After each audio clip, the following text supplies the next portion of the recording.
السلام عليكم ورحمة الله وبركاته. كل سنة وانتم طيبين. إن شاء الله هنتكلم النهاردة على حمامة مصرية ومش مصرية. كان في واحد عامل فيديو بيتكلم عن الحمام الاسترالي، بس طبعا هو خد نصيبه من الناس، يعني بس كان نفس الناس يعني ايه، بدل ما نقعد نشتم وبتاع، لا يا جماعة احنا هنعلمه يعني ايه حمام استرالي. هو شاب عنده 10 سنين أو 15 سنة حاجة زي كده تقريبا، فكان كاتب الحمام الاسترالي الجزء الثالث او حاجه زي كده، مش متذكر قوي. بس بدل ما نشتم احنا نعلمه، يعني انا شايف هو ما عندوش اي خبره في الحمام خالص، بس بدل ما كنا نشتم لا نعلمه افضل. فخلينا في موضوعنا.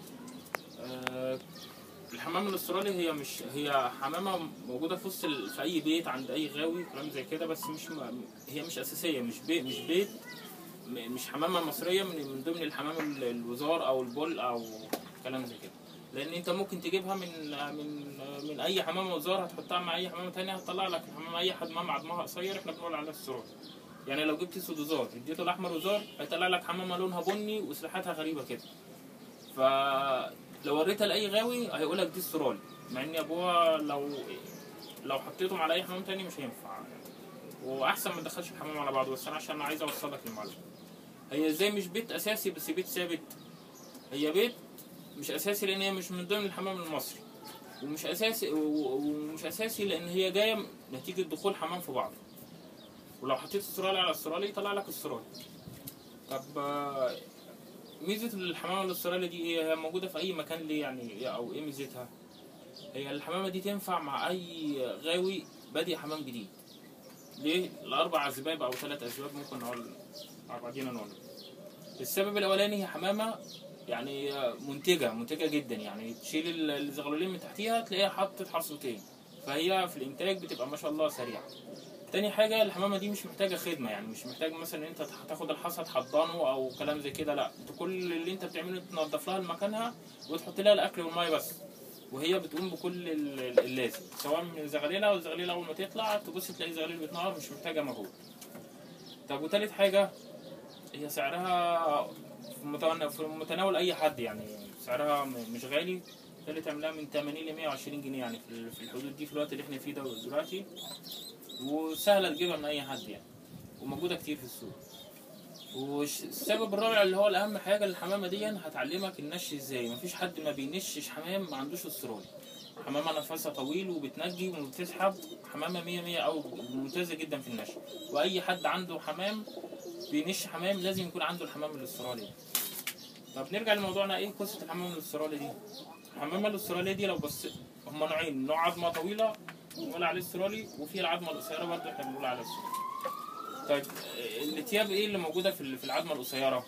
انا من وجهه نظري برضه لو بصيت للاتياب، لكل الاتياب اللي موجوده في الحمامه الاستراليه هتلاقيها يعني بنسبه 95% هو الاتياب بتاعت الصافي.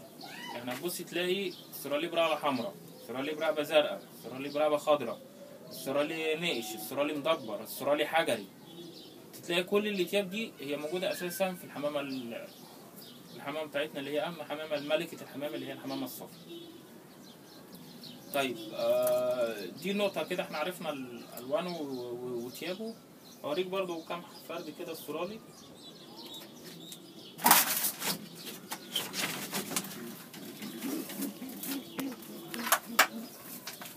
دي استرالي،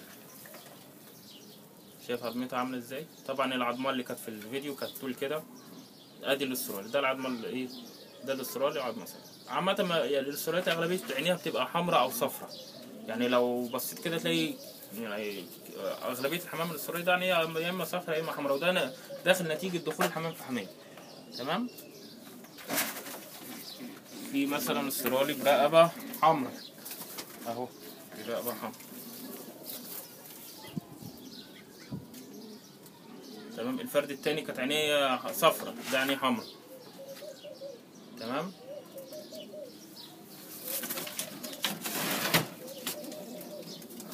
خلي بالكم يا جماعه، المكان ده بتاع التحضير، ده بالنسبه لي ده المعمل، دي السلاك. استراليه بايه؟ برقبه صفراء. الاتياب دي كلها موجوده فين؟ موجوده في الصوافه. نرجع بقى نكمل بقى في موضوعنا برضو. في حمامة وسط بين الصافي وبين الاسترالي. في حمامة انا من وجهة نظري برضو في حمامة بتبقى وسط بين الصافي وبين الاسترالي.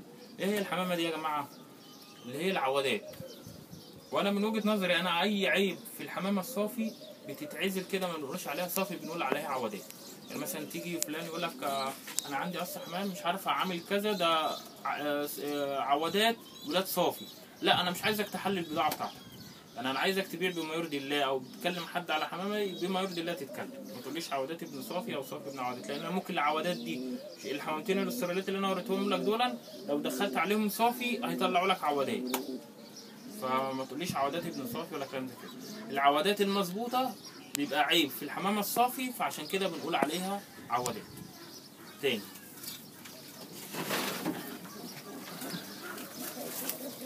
ده فرد صافي،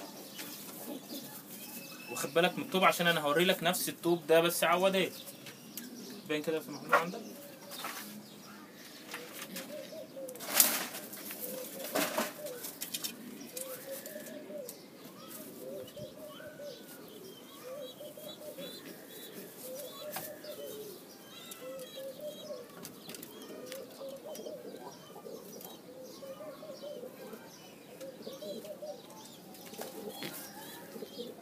شايف الدروب الحمام ده كده فرد حمام صافي.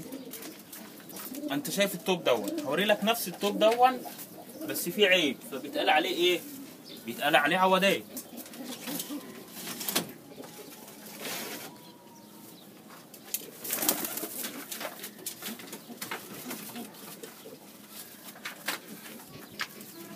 اهو شايف الطوب ده؟ الطوب ده اهو واضح عندك؟ ده فرد حمام. وشوف الطوب ده، الاتنين طوب واحد اهم، بس ده صافي وده عاده. ده احنا بنقول عليه عاده ليه بقى؟ في عيب، دماغه كبيره، تمام، وفي خنقه هنا اهو، بس شايف عظمته عامله ازاي؟ مفيش عظمه اهي تقريبا، بس في خنقه اهي، ده عيب فيه، ما يتقالش عليه صافي، يتقال عليه عواده. تمام. اه نسيت اوري لك، ده فرد استرالي حجري برضه، ده فرد استرالي حجري. شايف عظمته قد ايه؟ اه لو الفرد لو انت لو اديته لصافي هيطلع لك عوادات. ما تجيش بقى تقول لي صافي ابن عوادات ولا عوادات، لا. انا الحمامه العواده المظبوطه اللي هي بتبقى بنت حمامه صافي بس عيب، يعني عينيها بكمه مثلا. طبعا البكمه دي تعيب الحمامه الصافي.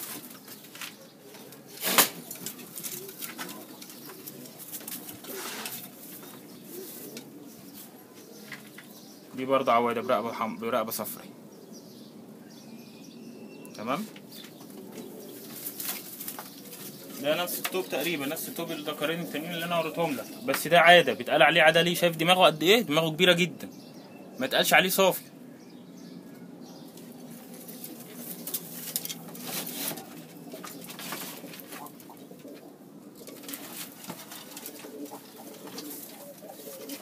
دول خلايله. تمام.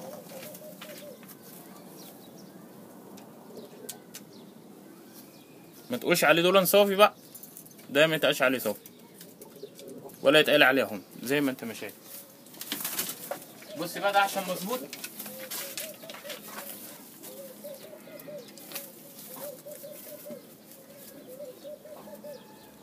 تالي كده احنا اتكلمنا عن كل حاجه بالنسبه للاسترالي، والفرق بينه وبين العودات، والفرق بين الصافي والعودات. وده الكلام كله يعني الاخ اللي كان بيتكلم في الفيديو دون. الاسترالي يا اخي ملهاش علاقه خالص باللي انت كنت بتتكلم فيه خالص. والاسترالي انا وريك كل الاتياب، اغلبيه الاتياب اللي موجوده عندي، معلش يمكن انا مش عندي المكان ده بتاع تحضين، يعني دي السلاكه عندي. فان شاء الله يعني اكون افدتكم. اعيد الكلام تاني، الحمام الاسترالي ده مش بيت اساسي، هو بيت، هو ثابت دلوقتي، يعني ممكن تنتج الحمام الاسترالي دي من اي حمامه. مش بيت اساسي زي ما قلت لك قبل كده. بس هي دي الحمامه الاسترالي، ودي الاتياب اللي موجوده بالنسبه للعظمه القصيره. والعظمه القصيره انا وريتك يمكن وريتك حمام كتير قوي من اغلبيه الحمام اللي عندي يعني. دي الالوان اللي موجوده في الاستراليات وبعظمه قصيره. اللي انا قلت لك ده استراليات بعظمه قصيره كويس. الفرق بينه وبين العظمه الطويله، انا ما عنديش عظمات طويله، بس العشه الثانيه فيها ان شاء الله يمكن فيها بتاع 3 4 فرد كده ان شاء الله. المره الجايه اصورهم، بس هنصور احنا في العشه الثانيه ان شاء الله. وربنا ييسر الحال، وكل سنه وانتم طيبين. ولو في حاجه ما عجبتكش على الفيس او على اليوتيوب او كلام زي كده، الكلام الكلام اللي هيزعلك او اللي هيزعل حد انت مش هتدفع عليه فلوس، بس الكلمه الطيبه صدقه هتكسب من وراها حسنات. يعني ما تجيش تقول له انت ابن كذا، ولا تقول له انت لا مؤاخذه كذا او كلام ملوش لازمه، لا. الكلمه الطيبه صدقه. هو مش عارف حاجه في الحمام، لا يا اخي عشان ما حدش يتعلم منك، قول له كلمه كويسه تاخذ فيها وجه الله افضل من ان انت تشتمه او ان انت تقول له كلام ملوش لازمه. الكلام اللي مش كويس انت مش تاخد عليه اجر، انت تقول الكلام الكويس ولا هتاخد عليه فلوس ولا هتاخد عليه حاجه، لكن الكلمه الطيبه انت هتاخد عليها اجر من ربنا سبحانه وتعالى. اتمنى ان انا اكون افدتكم على قد ما قدرت. وفي حلقه ان شاء الله هوري لك الحمام الصافي ان شاء الله. احنا عندنا الحمد لله يعني ربنا موسع علينا، انا ومحمود صاحبي عز صديق ليا. ان شاء الله العشه الثانيه هنصور برضو فيها حمام كويس، موضوعات جميله. دي بالنسبه لنا احنا، دي المعمل برضو يا جماعه، عشان ما يعني ايه، وعلى قد حالنا برضو كده. صور لهم المعمل عم محمود. ده المعمل. وعندنا الحمد لله يعني حمام تلاقيه نادر قوي يعني. طبعا احنا الحلقه الجايه طبعا الفرد ده هو كان ايدي بالصدفه والله. الحلقه الجايه احنا هنتكلم على الحمامه دي. الحمام ده اسمه عبسي مصري. انا اوري لكم الحمام اللي موجود هنا. هو حمام احنا حاطينه هنا تحتيه طحادين وكلام زي كده تمام. وفي انتهى برضه تاني هنا اهي. المره الجايه هنتكلم على العبس المصري. وتعالى يا عم نوريهم الحمد لله ربنا كرمنا يعني. عندنا عشتين تاني.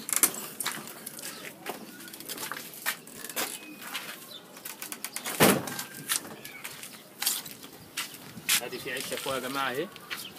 طبعا الحمام كل العشه اللي انتوا شايفينها دي حمام طحادين، والعشه اللي تحت برضه حمام طحادين، بس الحمام اللي هنا ده احنا مسيبينه غير العشه اللي احنا كنا بنصور فيها المره اللي فاتت عند قطاطا والوزار.